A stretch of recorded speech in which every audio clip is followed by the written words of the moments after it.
Welcome back. It's episode 18 of Screen Preach, and right here, right here. This is what we're gonna be talking about today. I'm going all in on Logan today, so stay tuned. What's going on? How's everybody doing? Another week, another eventful fucking week, right? I still think this is higher than normal, which shouldn't happen. It's in the same, I don't touch it ever. This is way too high. Like it could be better. The audio could be better. Let's see if we can bring it down like this, and that might help. Yeah. That's probably better, right? I don't know. I usually listen too. I listen to the show more than I watch it. I like that whole just it's a podcast. It's meant to be listened to more than it's meant to be watched. And I have it on Apple Podcasts, and it's right up there with all my other podcasts. So that's cool. I like that. Didn't like get in the new and noteworthy category or anything on the actual. No, we didn't get there at all. But man, that's probably because we didn't do it the way we should have if we wanted that to happen, right? I don't know. I still gotta market this thing somehow. This thing is a platform for my actual work, It's not really I'll talk about movies all week. I don't care, but at the end of the day, it's an outlet to help people find my website, my actual work. So this thing needs to grow, at some point. I don't know. I'm just so busy. I'm just busy with so much. Like, I'm always just writing and working on stuff. I'm on the third draft of the project that I've been working on since, I don't know, this thing's, so around the time the pandemic started is when this project started, right? But even before that, I was doing prep work for it, research. So I would say end of February, beginning of March, and you give me, usually it's 6 months is what I need. 6 months, I can write a movie. 4 or 5 months, a TV episode, give or take there. And that's with other work. So if I had this job full time and I was getting paid, I could see how it would be maybe 4 months for a movie, to write a script for a movie. 6 sounds about right regardless, I think. Yeah, maybe a little less than, and I can see, like, when you have a team too of these writers who write these TV shows, they're a team of writers, so it's just more heads hashing out I could see how that's why they write TV episodes like those network. It's like they're filming while they're writing. It's crazy. Like. That would be the greatest job I could get in the next 5 years. Is a staff job in a writer's room working on a show. Like that's like a dream come true. That's like the best first step to doing your own show or your own projects. That would be the ideal job for me down the road here. Things seem to be getting much better, which is good. Things are just kind of normalizing. In terms of what I'm watching, it's still I have one episode left of The Outsider. I know, how do you still have, it's only one season, but I watch a few things, I read, I write, I balance my day with a bunch of things, so I could easily just sit and binge one season of this in fucking 1 day or 2 days, but I'd rather spread it out watch other things at the same time. Castle Rock, I'm on season 2. Season 1 was very slow building, but the end was worth it. And season 2 is already pretty interesting because they brought Salem's Lot, into the show. Like, so the neighboring town of Castle Rock, Salem's Lot, one of his other fictional towns. Um, and Annie Wilkes has come to Castle Rock. I think she's actually in Salem's Lot, but they're right near each other on the map they show. And I wonder if, like, if they do a third season, they should definitely throw Derry in there. If you don't throw Derry in there as like the third town, just kind of near the other ones, because those are the three famous. Castle Rock is where a lot of his books took place. Jerusalem's Lot, I guess that's probably the only one where that took place. Maybe not, though. And then there's Derry, which is where the It movies take place. And I'm trying to think, in the Dark Tower, when they go to Keystone Earth, or is it not? They go to like an alternate Earth where they find Stephen King, I think, and I'm trying to remember where in Maine they went. Might have been a real place in Maine they went. Yeah, Stephen King, the writer of the books, is actually in the books. In the Dark Tower, he ends up being a character. It's funny. Because he's like the god. He's God to all the characters and creatures of his universe. He's gone. That's what they call him. Like, he's the guy who's responsible for the creation of the world. Roland knows, and like, it's very meta. It gets very meta at a certain point. Those books are something else. Yeah, that's where I'm at. I'm gonna finish that in like today or tomorrow. There's like 50 pages left.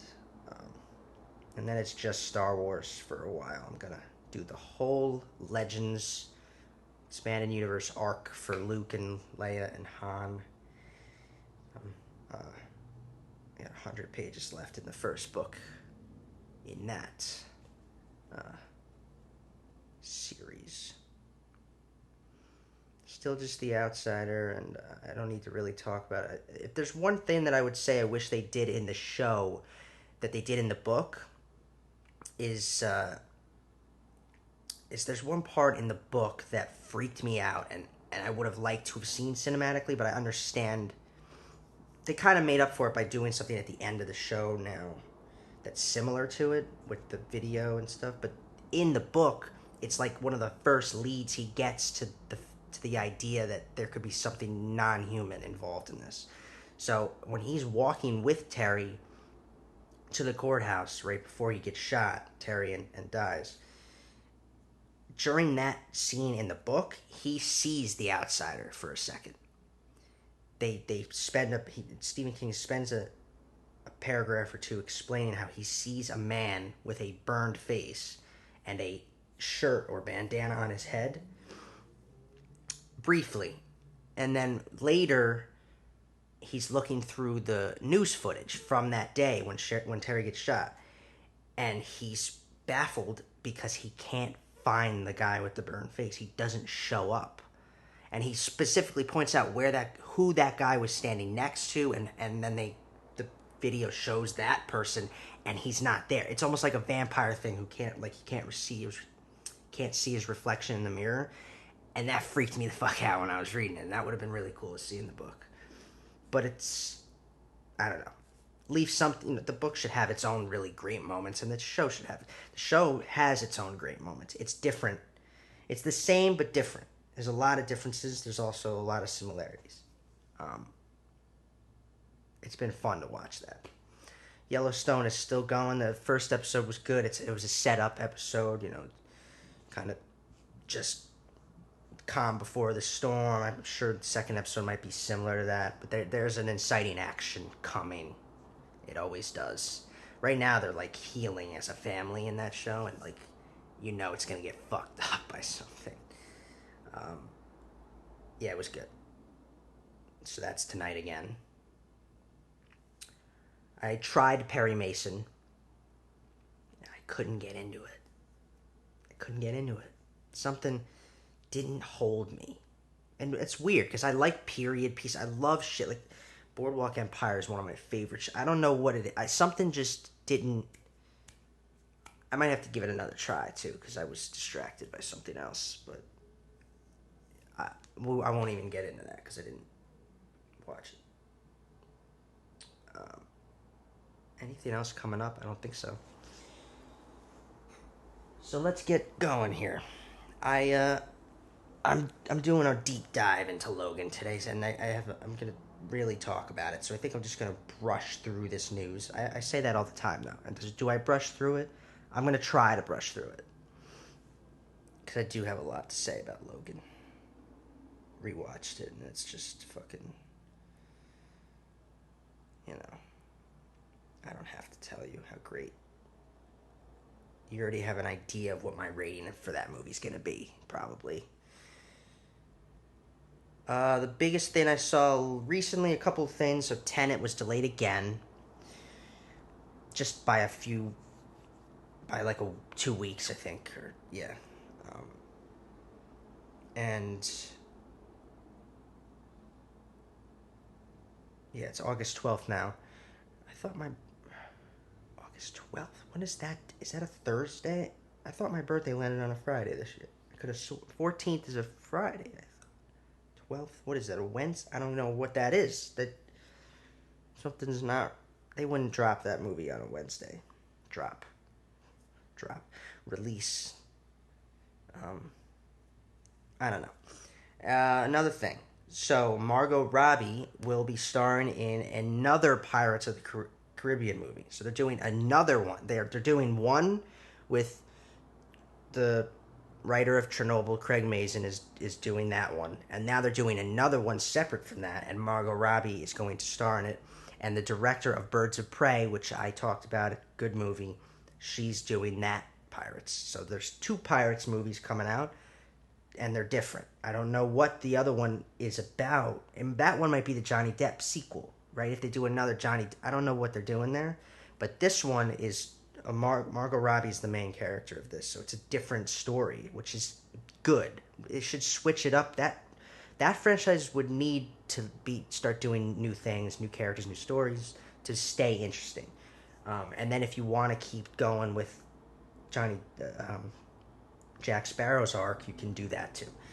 I don't think people are going to complain that much. Eh. So that's interesting. And then they dropped first images of Enola Holmes, Netflix's movie starring Millie Bobby Brown as the younger sister of Sherlock and Mycroft Holmes. So there those are. I don't know. That comes out on Netflix this year. So that's cool. And then this is interesting. They're doing AMC's going to release a docuseries inspired by Breaking Bad. So it's the docuseries will be about criminal stories of true stories of criminal activities that are that Breaking Bad was based on, or things that are similar to Breaking Bad. So they're true crime stories, docuseries, and Giancarlo Stanton, who played Gus Fring, is going to narrate it. So that's a cool little docuseries that's coming out on AMC soon. I'll definitely check that out.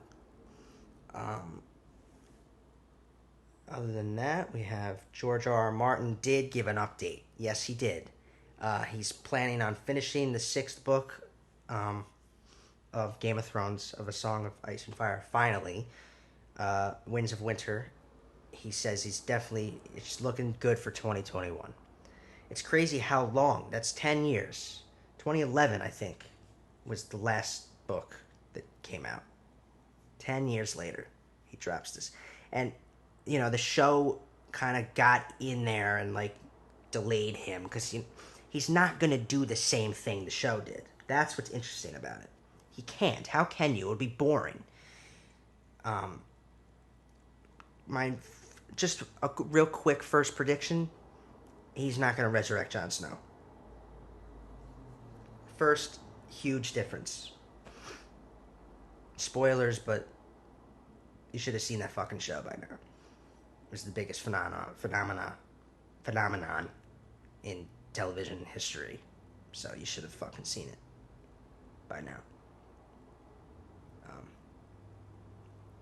I don't know. So that's. He said during the quarantine he's had a lot more time. Obviously, writers are going to. So he's pretty confident about 2021.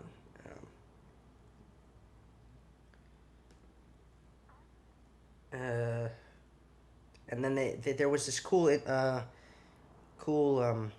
rumor, just a quick rumor about the possibility of Deborah Cho, um, one of the Mandalorian directors, directing a project for Marvel soon. Honestly, in my opinion, have her do Captain Marvel too. She'd be perfect for it, I think. If not, what are they thinking about her for? I think that that would be. Yeah, there's a lot of crossing over between Star Wars stuff and Marvel now. Both owned by Disney. Ant-Man director Peyton Reed is one of the directors of in season 2 of The Mandalorian. Um, Deborah Cho is also going to be the showrunner of Obi-Wan, so she made her mark with The Mandalorian in such a way that she was hired to run Obi-Wan Kenobi when that comes out later. We don't know when that's coming out, but yeah, I'm telling you, that technology they use for that show is unbelievable. It's amazing. It's like it's everything George Lucas imagined could be possible is now possible. Let's put it that way. I would not be surprised if more studios and movie franchises and TV shows they just start using this technology because it's incredible. It really is. The stagecraft technology. Obi-Wan series will definitely be using it. So will the Cassian Andor, anything. I think at some point, really soon, Marvel will do it as well. I don't think they are right now at all. So that's cool. And I don't have to tell you about the Marvel Star Wars connection with Taika Waititi, the director of Thor Ragnarok, who was the director of the season finale of Mandalorian last year. That amazing season finale. I like that, they cross over and people work on in both worlds. It's definitely going to be helpful when you have creators as talented as these guys. Jason Blum has no plans to restart the Monsters. Yeah. So even though they're doing the Invisible Man, the Wolfman, all these things, apparently it's not going. They're not going to be connected. They're going to be solo. Probably the way to go. Like I think I've said it before though. If you're going to do that, this is the way to go. You make them all separate, and then maybe later you can connect them. That's how the classics did it. That's how the originals did it. You had all these movies, Frankenstein, Wolfman, Dracula, and then eventually down the road they started to cross over the characters. Take the same approach. Wait, give it time, patience. Make it. Be creative with it. With that news, I heard that they're redoing Twister, like they're doing a Twister remake. Universal's got a bunch of stuff lined up, like Jurassic World director Colin Trevorrow is to do Atlantis, a movie called Atlantis for Universal. I don't know if that's a monster movie or if it's just a natural disaster kind of movie or just a fantasy. I don't know, because they're doing Twister also. That's not a monster movie, but it is like one of their classic disaster movies or whatever you want to call those kinds of. What subgenre would you call those?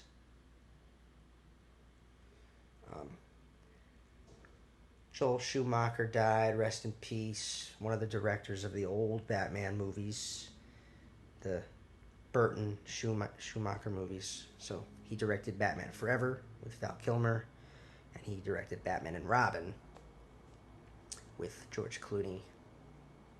The crappy ones. But so that rest in peace to him, obviously, and stuff. J.K. Simmons has filmed some of his appearances as J. Jonah Jameson. He officially confirmed that. I saw this pop up this week, and I thought I already saw that and said that before. Didn't he already confirm that? Whatever. The biggest news of the week by far was this crazy shit, okay? Crazy shit. So, does everyone remember when Michael Keaton played Batman? He was for most of us, he was the first Batman we ever saw. He played Batman in 1989, Tim Burton's, the first one in that series that I just mentioned, Schumacher. When they started to switch actors to play Batman randomly, and it was weird. But he played Batman twice. He played him in Batman with Jack Nicholson as the Joker, and then he played him in Batman Returns. And now fans are like, we want Michelle Pfeiffer to come back as well as Catwoman. Yes, come back is what I said. Michael Keaton is going to come back and play Batman in the Flash movie. The Flash with Ezra Miller. I almost said Ezra Bridger. That's a Star Wars character. Ezra Miller, same guy who played the Flash in Justice League. That movie is going to have Michael Keaton's Batman in it. How, you ask? Because they're setting up their multiverse now. DC has more of a multiverse. They already have a multiverse set up, too. The shows set it up for them with the Flash show. The Flash from... The kid who plays the Flash in the Flash show and this Flash, Ezra Miller, they've already met. In the Flash show, they met. Like, the multiverse is already a thing in DC. That's where they're ahead of Marvel. But they're really going to push it now. You got Michael Keaton returning. They're doing Flashpoint. Flashpoint was a storyline where... And the show already did it. But they're doing a movie, Flashpoint. So it's all about multiverse. Which is interesting that Michael Keaton... In Flashpoint, too, it wasn't Bruce Wayne who became Batman. It was his father. Thomas Wayne became Batman in Flashpoint. Which was really interesting. I didn't read everything comic-wise, but I know these things. That was the biggest news of the week. And that's where I'm going to leave it, because I want to get into Logan. So, mull that over. But either way, both Marvel and DC are aiming for their multiverses now, because even Marvel is. You can count on it. I heard a rumor that Tobey Maguire's Spider-Man could pop up in the next Doctor Strange movie, because that's the movie that's going to really break it wide open, the multiverse. Either that or WandaVision, the show, which comes first. That is the news of this week in June 2020. 2020, a movie. 2020, a movie. Logan.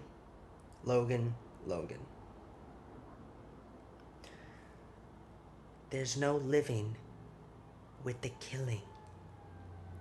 I can't even begin to describe the emotional impact this film has on anyone who has followed Logan's story through the many years he's been on our screens. That was the best thing about Logan. Is that it was the perfect conclusion to an arc that we have been watching build and grow since fucking 2000. Siren. That's loud, but it's even louder when they blow that other horn. They have their actual horn that's even louder than the siren, believe it or not. Sometimes it fucking comes by so quick and so loud that it catches you off guard, and you're like, kind of freaked out. Because they'll be kind of quiet, and then they pull up here, and that horn just goes, and you're like, holy shit. But It's not even that big a deal. When it is a big deal is when I'm sleeping and it's 3 in the morning and they come through with that horn. I mean, come on. Is there anyone on the road that you need to tell to move at 3 in the morning? That's the only thing. Like, just go. Where you going? um, yeah. So anyway, yeah. This line that I mentioned, so there's no living with the killing, is one of the lines. And that line sums up perfectly how this film is the ultimate and only send-off for a character as tortured as Logan. That line sums Logan up. Here's a man we've known has wanted death for many years. The only thing is he can't die without purpose. That was the point of this movie. The line also relates directly to him and to another line in the film. So Charles tells him at one point, Charles Xavier says, "This is what life looks like. You should take a moment and feel it." Killing is to destroy life. Destroy that life which Charles is talking about. That idea of life. It's lost to Logan for so many years because of all the killing that he's had to inflict. It has tormented him. It has destroyed his chance at that life that Charles is talking about. To save Laura is to allow her to have that life that he couldn't have. See? If she can be her own person away from all the violence and the killing, then she has a chance that he didn't. Spoilers ahead for Logan. This came out 3 years ago now. And it's not just some typical superhero movie. It's barely a superhero movie. Okay? It's a sci-fi, yes. Action, yes. But it's a drama and it's a Western. And I'll get into why. Let's go. Story, script, talking about the writing of this movie. Let's fucking go. I like how the tone of the film is set immediately with the opening scene. And the first line in the opening scene, too. He says, fuck. That's the first line of the movie, is fuck. Right away, it's a different movie. It tells us this will be a different Wolverine movie than we've seen before. Because before, he's never been allowed to curse. It's just immediately darker right off the bat. This is further heightened by the opening scene itself as a whole. It's a different movie entirely. As it progresses, we get a sense of the fact that this is the end of a story. It's not the middle of a story. It's not the beginning. It's definitely the end of a story. The end of a journey for a character. Because Logan is as down and out as a person can get. We see it right away. And as we have ever seen him before, too. He's so far gone. It was almost shocking at first. You can't believe this is the same man. And that's summed up by a line that Charles says to him a little later in the movie. He says, "I always know who you are. It's just sometimes I don't recognize you." And we, too, the audience, almost don't recognize him. It's not the same Logan we know and love. Certainly not the man we've called a hero over the years. For someone who has lived as long as he has, who has certainly seen lows in his life, it's this story where hope has never been more non-existent for him.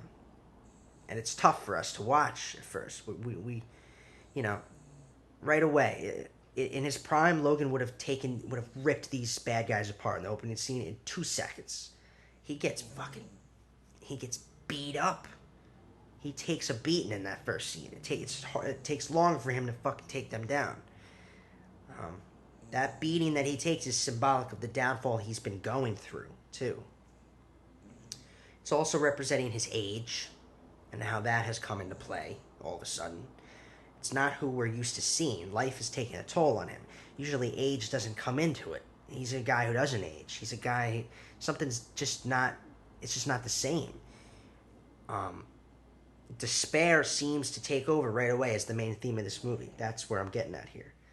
And we're not used to that being that low and that hopeless, that somber, you know. It's just so dark and hopeless the more the story progresses, too.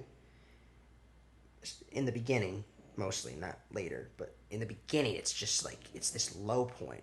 We remain in this state, and all these other themes start to pop up, you know, things that we want to see in the film.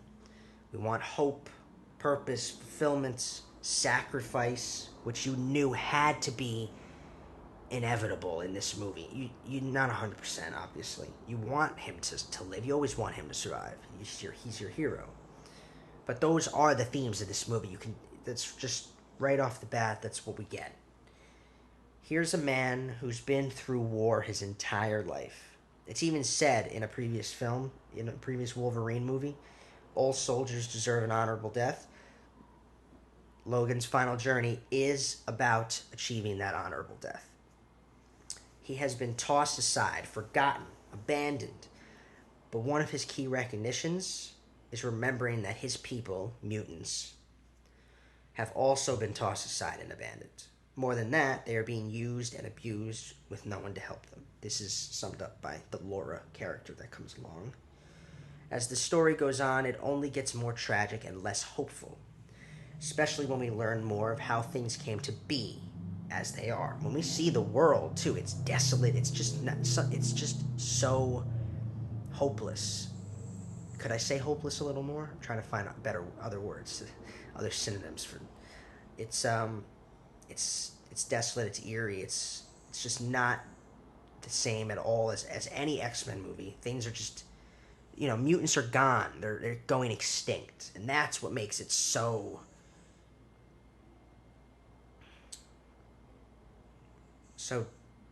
difficult to accept, almost.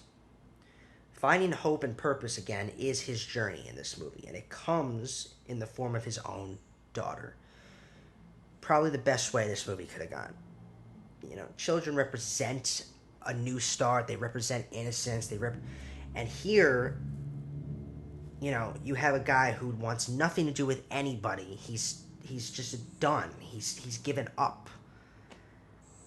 This girl comes along who's so like him in so many ways, whose tormented soul, just like who's going through shit, who's been taken advantage of, who's been abused, who's been tormented. It's the only thing that's gonna save him from dying a horrible, meaningless, empty death. It takes a lot to make Logan recognize his calling in this movie. He's always been that way. If you look at all the X-Men movies, Logan has always he's always done what he does best, and besides killing is what he's always done best. But resisting, he's always been good at resisting. He's always been stubborn. In this story, he resists way longer than we'd like or that we're used to seeing. But he's also never been this uncertain or even scared before. I think that's the big difference, too, in a time where mutants are hunted and going extinct and hunted by humans. They're not even looked at as... Forget about equality and all that stuff that the other films set up. They're being completely oppressed and in an unbelievable way. So fear comes into it in a way that it never has before. Even for Logan, someone who we always think of as being super courageous and running into any situation. Here, all he's doing is running away, and we're sort of flabbergasted by that. We can't picture that. That's not Logan. That's not the Logan we know. He's officially a dying man for the first time in his life. That's another thing. Death was always supposed to avoid him. It's supposed to be alien to him, Death is not something we're used to associating with Logan. Now that it's real, though, he just wants it to be over. He wants to die, and he wants it to be done. But at the very least, he has some family, that's some piece of family left that he's holding on to, that he wants to protect, and that's Charles. Many times before he's wanted to die, but this time there seems to be no hope, no real reason to keep pushing forward other than the last friendship he has, which is Charles. So that's why he just wants to get away with Charles, make enough money, get away, and just die. Both of them just die somewhere away from it all. So his goal and motivation is to get him somewhere safe, Charles, where they can both die in peace, not looking over their shoulders every step of the way. Of course, life decides to throw a hero's calling at him one more fucking time. Of course. And it's perhaps the most important one he's ever been faced with. That's what's so amazing about it. If you want it to be the last charade, the last adventure, the last mission, if you will, it has to be the most important one. And it is. It ends up being the most important one he can have. The story becomes about his relationship with Laura. Their slow-growing relationship is the centerpiece of the film and key to so much of it. Their relatability, a recurring element. They both have trauma and pain that is so resonant. We ache to see some kind of happy ending in this consistently hopeless narrative. It just doesn't seem to be. It beats them up and beats them up and beats them up. You want to see some kind of happy ending. Something that's hopeful. Sometimes when I watch this, I like to think he knew she was his daughter from the second he saw her in the back of that car in the cemetery. Early scene. I think him not embracing it or accepting it for a while in the movie is just him being Logan, being that stubborn, I can't believe it, won't believe it, it's not true, just resisting, like I said. Then again, it's possible he just didn't want to, honestly, I think he knew and he just didn't want to accept it. And it's not because of information he's given her, even resemblance they have, that look on his face, that look on her face in the back of the car. He's seen that look before. That's what it is. It's not information he's given. It's the look on her face that I think makes him think right away. That's me. It was like looking in a mirror, I think. The pain and trauma is clear on her face. He's seen it for years on his own. Of course, Logan is known for resisting, and so he does. It's not until he gets some more solid proof that he starts to accept the truth of it. And then even still he resists, because he's always been a stubborn man who runs from purpose to avoid feeling more pain. But the pain, and it's interesting, because the pain he feels is not...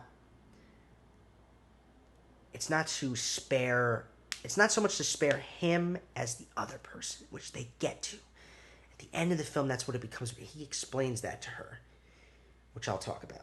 Let's talk about structure with this movie. There are a lot of really interesting plot moments. This film has a lot of thematic resonance that I could talk about for days, but I'll keep it simple. It is a big movie structure. Again, last week I talked about how superhero movies do have that big movie structure. And even though this is less like a superhero movie and more like a drama, it's still a longer film. It has that big movie structure. There's more plot points. At least that's what I came to realize as I watched it. The thing about structure is, too, my interpretation of what the structure is of a movie could be totally different than what the writer's interpretation of it was while he was writing it. But that's the beauty of structure. It's very fluid in that way. So it's interesting. Here's a man at the end of his rope. All he has left is his friend Charles. So his want is to protect Charles, the only family he believes he has left. Wants to get away, run away. But Logan running from conflict instead of towards it is not something we're used to seeing, at least not lately. And it was never going to simply turn out the way he wanted, because nothing ever does, even in life, for anyone. He's always been a lone wolf and a wanderer, but never ran from what's right. So that was alien to us. That was different. We can't believe it when he wants to keep abandoning Laura. There's multiple times in this movie where he literally starts to leave without her. Like he abandons her a few times in the beginning, and we can't believe it because he knows it's right. He always knows what's right, even if he's resisting it. Refusal of the call to action is out of fear. That's so different for Logan, um, and it's out of fear because of Charles. That's why he refuses the call, but also subconsciously, I think the more I've seen this movie a few times now.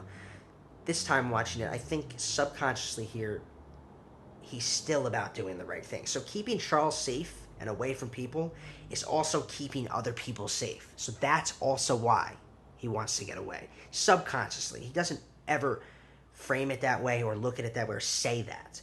But subconsciously, he's still doing the right thing. And especially when we learn what it is Charles is capable of doing to people because of his illness and how bad that gets. Yeah, we can see why he wants to get Charles secluded and away.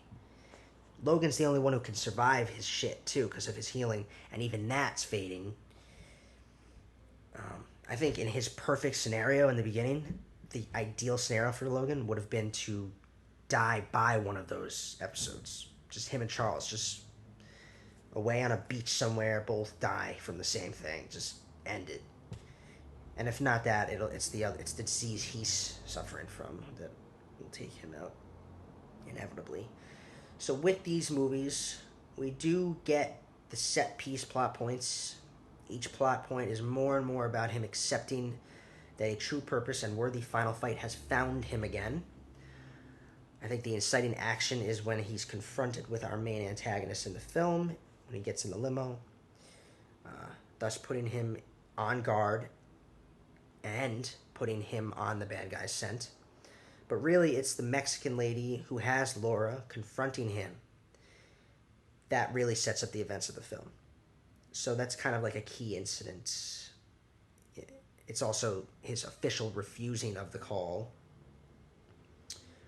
at the motel. It's the key incident. From there, we have the true start of the film at the end of Act 1, which is the action set piece with the bad guys coming to where he lives and the all-out action sequence that follows, the chase sequence and everything. Because it's also them being officially hunted. So they're officially hunted. True start of the film, they're on the run. They're officially on the run. And Logan is forced to accept the call. He has no choice at that point. So even if it's unwillingly, call accepted. I guess, at the same time, he still tries to not go where Laura wants to go and needs to go. It's the true start because he learns Laura is his daughter, too. It's really when that becomes more apparent. Maybe that's why it's been lower. Am I sitting lower? Yeah. Laura fighting in that scene, too, is her reigniting the spark and the fight in Logan. Even if it's not right away, he sees a fight in her and a pain and an anger, a rage that he used to have. It reminded him of what it means to be a Wolverine as he watches her fight to survive. It's about survival again. These are things he's experienced. His stubbornness has always been about him accepting things when he's ready to accept. So in his own way, Logan, he's not going to have someone else make him accept at a time where he's not ready to. Like, it's always been Logan has to see something or feel something at a certain point in time, and then he accepts. That's part of his stubborn nature. There is a calm before the storm that is key in this movie. They know only chaos, so their moment of grace and normalcy in this movie I found to be the sort of the midpoint, I guess. Embracing one another as a family is what comes right before a tragic reversal. So it's a midpoint. There's that family that gives them hospitality. and then they get caught in their storm of chaos. That sequence is ridiculous. What I'm trying to say is the midpoint is their calm moment, their graceful moment, their normal moment where they embrace the idea of life and family, something normal, and it's right before the actual reversal, which is an unbelievable spark to a complete unraveling. Things just totally shift. And it's also the reversal for obvious reasons. Charles is killed in that scene. The poetic meaning behind that death, too, is that it's a replica of Logan, of all things. As to represent the death and destruction Logan can bring to his loved ones. So that's what I found interesting, the poetic connection between the copy of Logan that they created. Is that Logan is always saying that he's a dangerous person. He brings death to those he loves. This replica of him, which it represents him because it is him. It's a replica of him. Is who kills Charles, and it's a direct connection to the idea of Logan's destruction in general. The unraveling from there is clear. So we get Charles's funeral. Logan resists Laura a little further. This is a down and out moment. It's the end of the second act. It's definitely a down and out moment. That moment of normalcy at the midpoint is also for Laura as well. Charles says it's real for Laura. So he tells Logan, this is life. This is what life looks like. Logan won't accept it. He's stubborn. But for Laura, it's real and possible. That's what Logan has to come to accept. Maybe it's not possible for him anymore to have a real life, but it is possible for Laura. So that moment of grace and normalcy is for Laura too. And there's a brief moment of her actually getting to be a kid, and it's with the iPod moment and the music. That's the fact that it's possible for her. It's a beautifully structured, beautifully the flow, everything progresses. I can't, dude. But in general, I think the reversal brings about a turning point for every character. Everybody has a turning point, even the bad guys, which I found was interesting. So Logan commits to family and purpose here. This is the turning point. He commits. The antagonists become true villains at this point in the movie. Their unbelievable ability to unleash brutality and chaos on other human beings totally turns them into evil and villains. So until this point, it's kind of. They're more like antagonists first. They have motivations that they express to Logan and people that are somewhat understandable. They want to protect humanity from the disease of mutants. Ridiculous, but yes, somewhat understandable, right? Antagonists. At this point, though, because the way they phrase it is we're controlling mutant kind to protect humans, but when they unleash this chaos and brutality on other human beings, on regular innocent people, this family, and that was on them. They killed that family, them. They become evil. They become the villains that they're. So it's a turning point for them as well. Yeah. And what happens when the antagonists become true villains and true evil? A true hero rises. Logan's turning point into a true hero as well. He has to rise up to fight that evil. Also, I thought the replica acts as a metaphor for fighting your own inner demons, as he's literally fighting himself, a clone of himself, and later killed by himself. That's kind of a metaphor, I guess. I think the reaffirmation is when it's daughter who saves father. So after their little down and out moment, they have Charles's funeral. The reaffirmation is Logan's on the verge of dying, and Laura's the one who has to save him instead of him saving her. So it's in reverse. But also, I think it's the reaffirmation moment because it's finally when Laura It's finally when Laura takes control of her own destiny, her own journey, and stops relying on other people. And she's heard for the first time. The build up to her finally expressing herself and us hearing her voice and having her voice heard, that's why it's the reaffirmation. It's her moment of taking over. It's her moment of taking control of her own destiny. That's why I thought that was so brilliant. And she saves him. So it's like a passing of the torch kind of thing, because she won't. It's foreshadowing that she won't need him. She'll be able to take care of herself. Foreshadowing that, because that's what happens. It ends up not being. Logan ends up not being around for her. Because of his death. Yeah. The crisis moments and the moment of recognition was always going to come down to a decision by Logan. So yes, obviously, he decides to fight and die for her. So the emotional moment at the end of the climax between them is the story, and Logan's story coming to an end. I liked how the closing image was literally an image of hope too. So this is a movie of hopelessness, and we just don't. It doesn't seem to end, but at the end, Logan makes hope possible by sacrificing himself. So the kids running away and having a chance is literally an image of innocence and hope. Kids represent hope, a new start, a possible future.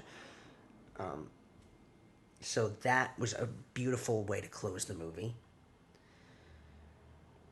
In terms of direction, James Mangold went above and beyond. And James Mangold had mentioned he's going to be directing Indiana Jones 5. He directed Ford vs. Ferrari, 3:10 to Yuma. He directed The Wolverine, the Wolverine movie before this one. And he directed this one. And it's very possible this is his masterpiece. Either that or... it's very possible. But I have to shout out to this. Cinematography is incredible. The tone and energy is consistent. The shots that he throws at us, they further heighten the drama, the tragedy of every scene. There are two feelings evoked from the shots. One is this noir type vibe, as we follow a tragic protagonist through a bleak environment. The other is a Western tone that strikingly shines through during some of the most key scenes. And people always wonder what I mean by that, so maybe I should expand on that. It'll be fun. Let's talk about this. People always ask me, what do you mean it's a Western? It's a fucking action. It's sci-fi. It's a superhero movie. But let me explain exactly what I mean when I say that. So first of all, James Mangold is no stranger to the tones and tropes of a Western. He has done films of the sort. Go watch 3:10 to Yuma. It's a fucking great movie. He has an amazing ability to make the action sci-fi movie that you have here into some kind of Western noir drama. Whenever I talk about this, people are confused a little bit. Let me explain what I mean. It's not a Western at its core, but it has Western tones and it has Western tropes that are meant to be conveyed. It's meant to come off as a Western. Westerns have evolved over the decades, obviously, and in more recent years, they've been compared to some of the highest dramas. There's been a lot of really dramatic Westerns, that's my point. They're not just those old Westerns we're used to. Like the classic Westerns are totally different from the Westerns we get today. The Westerns we get today are very personal, very human, very dramatic, very resonant films. This film is a drama at its core, but it takes on the energy of a Western. So yeah, it has action elements. It has sci-fi elements. But when you watch this movie, do you honestly think it's an action movie? It's a drama. It is a drama. It's a film. Had myself a Billy Walsh from Entourage moment there. It's a film. Okay? Certain Western themes and tropes are invoked right off the bat. The landscape, okay? Desolate. Vast deserts, right? The South, right? I'll keep near the Mexican border. All these things. These are Western tropes. There are helpless Mexican characters. The one who comes, Laura is half Mexican. Laura, the woman taking care of her, they come seeking the aid of a hero who resists the call. Literally, Western trope.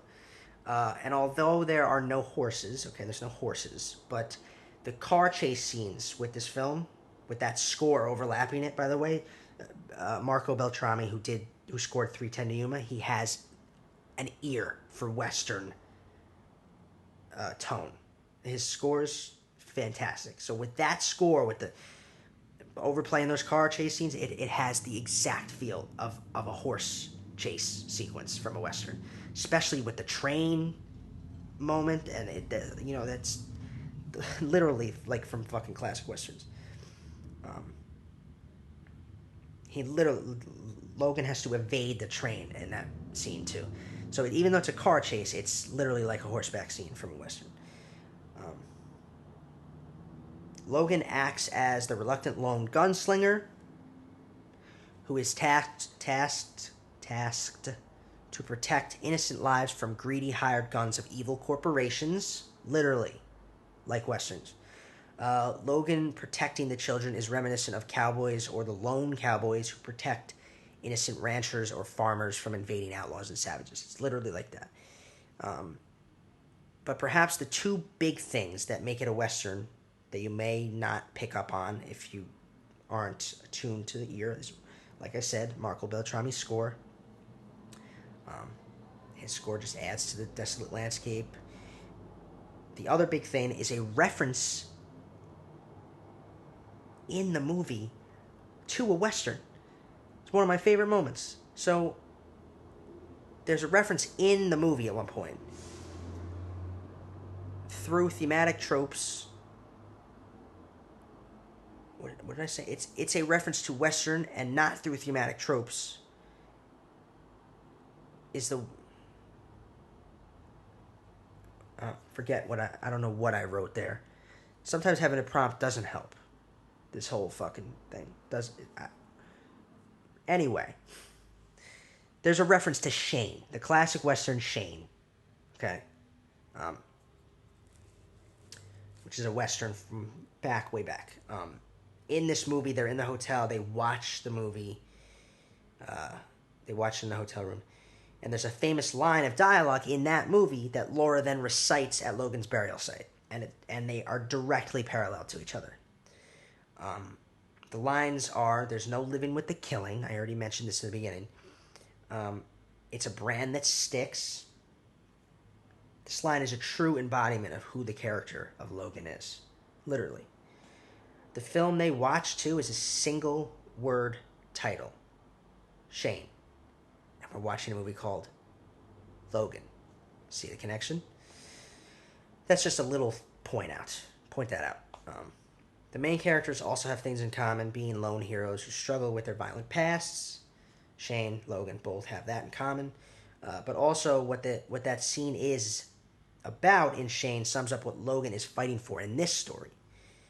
It's about growth, a sad goodbye, a moving on. So Logan is trying to preserve Laura's soul and keep her from being like him. Don't be what they made you, he says to her. Is one of the last things he says to her. It's about moving on from the violence and being free and innocent. Logan dies. Spoilers, all that shit. Should have seen it. Logan dies, right? So that's... so he dies so that a new generation can live. And live without knowing the same pain he has. He preserves the hope and dies a hero. So his sacrifice is for hope to survive. And that's a purposeful death, one that he needed to have. My overall take on this film is that it's a masterful work of art, okay? Like I said, I don't know if it's his masterpiece, Mangold, but it very well could be. A few more things I'll say that really stood out to me, because, I mean, there's more I could say. This film there's a lot of thought-provoking moments you could talk about. It's truly resonant. It will go down in history as one of the best superhero films of all time. Honestly, as one of the best films of all time. This has a lot to do with the fact that it grounds itself in a world and tone that makes it pure drama and less spectacle. That's what I was trying to say, though. It is less a superhero movie and more just a regular drama, just a film about something that's going on. It's personal, human. Just it's a film.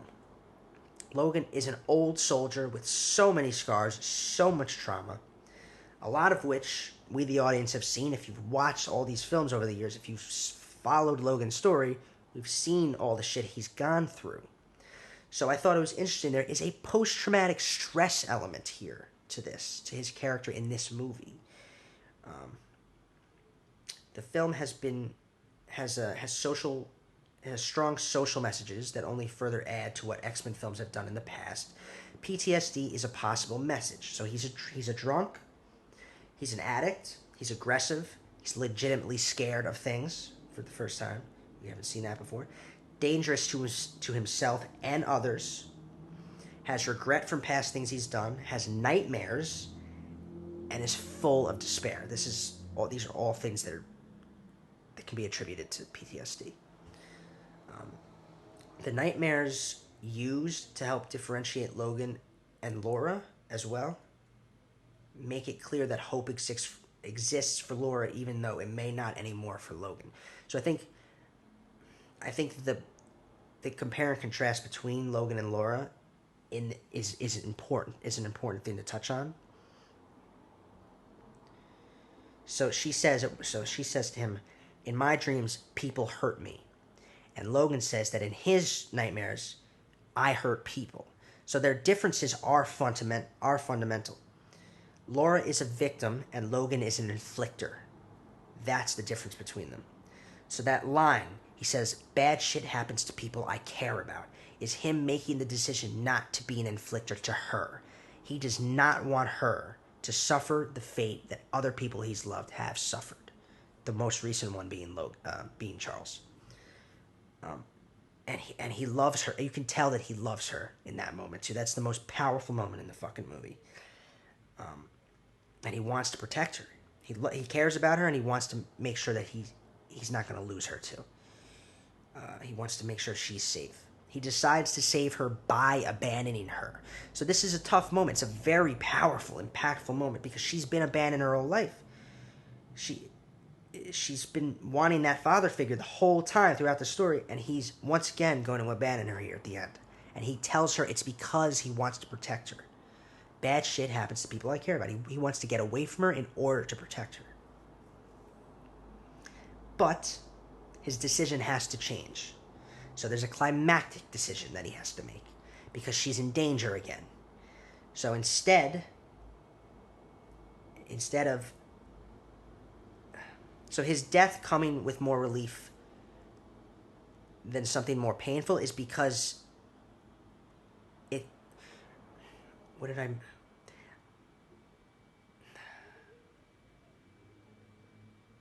He... The climactic decision he has to make for her, which is to save her. No. Yes. No. Oh, okay. This is what I wanted to say. So when he decides to abandon her, the decision is, I want to save her. When she's in danger, the decision becomes, I need to fight for her. So it shifts from abandoning her in order to save her to fighting for her and sacrifices himself for her. And that's why his death is a peaceful moment instead of something brutal or something tragic or terrible or meaningless. It's the purposeful death that he was meant to have. His sacrifice for Laura and the other kids was his last true Wolverine moment.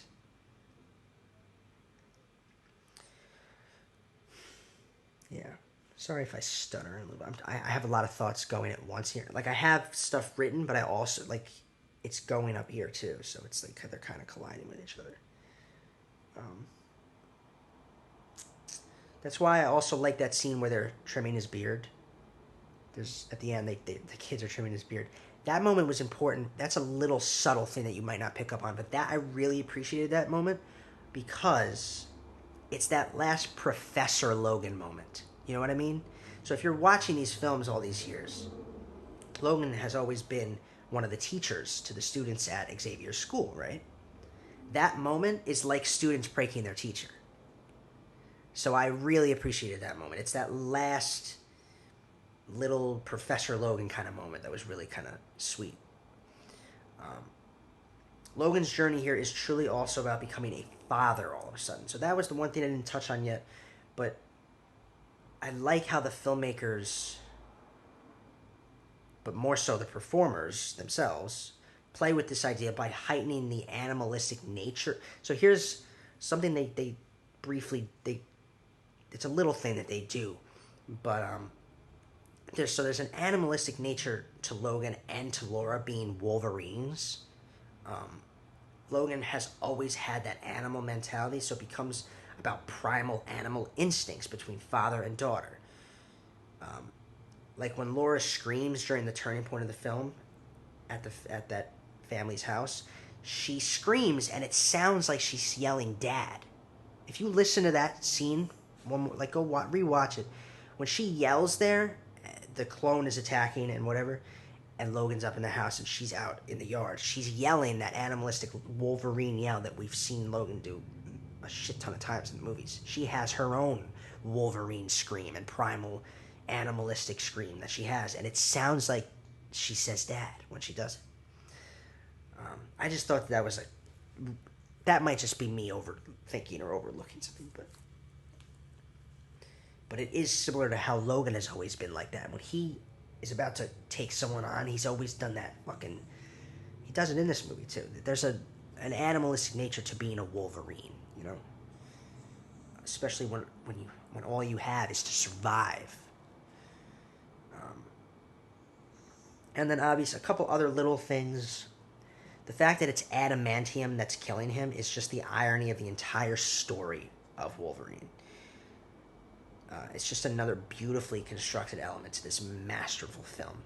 The thing that makes him indestructible is also what's making him sick and killing him. It's just ironic. It's just beautiful. It's just another little thing that makes this all the more masterful.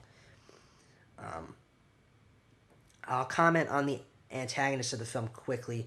They are not one-dimensional because their motivations stem from their belief system. They believe they are protecting their own kind by doing what they're doing.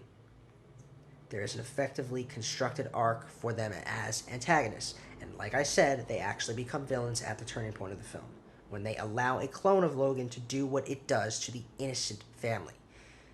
Their motive shifts, and it doesn't become about protecting people anymore.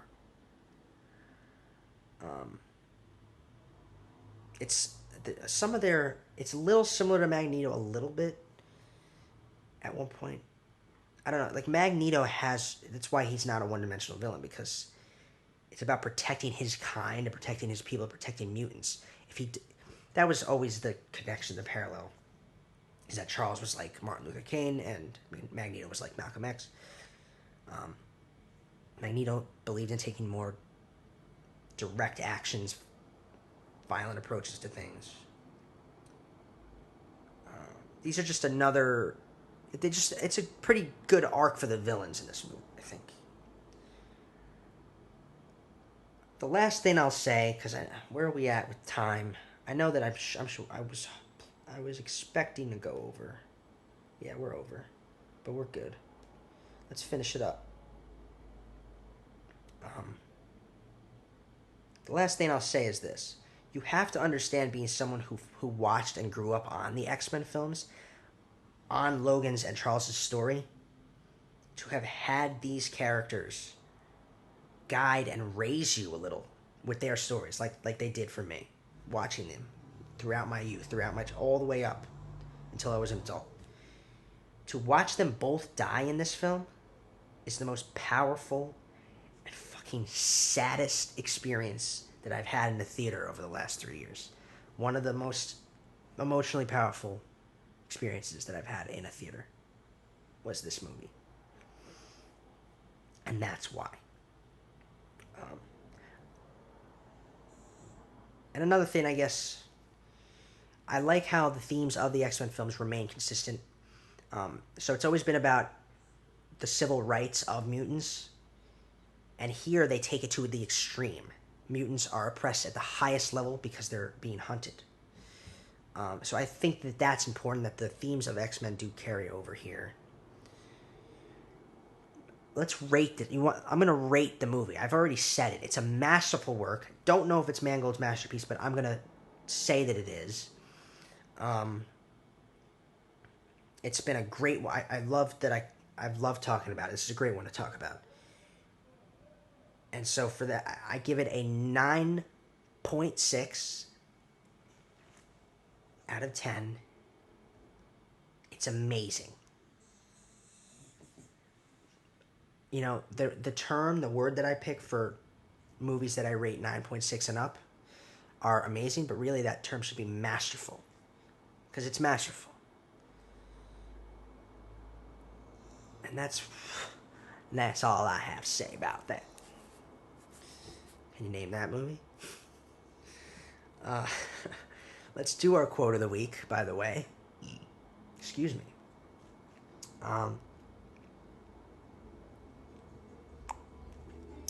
So like I said with this movie, yes, it's an action, yes, it's sci-fi, yes, it's a superhero movie, but to me, it's a Western drama. So that's going to be the genre of the week, is an action Western drama. So here it is, and if you can't get it, you're not movie literate enough, if that's a thing. Go educate yourself, because this is one of the best films of the last decade. And I'm giving you the most basic one-liner of a movie, and it's from a Western drama, and fucking get it right. I like the way you die, boy. Name that movie.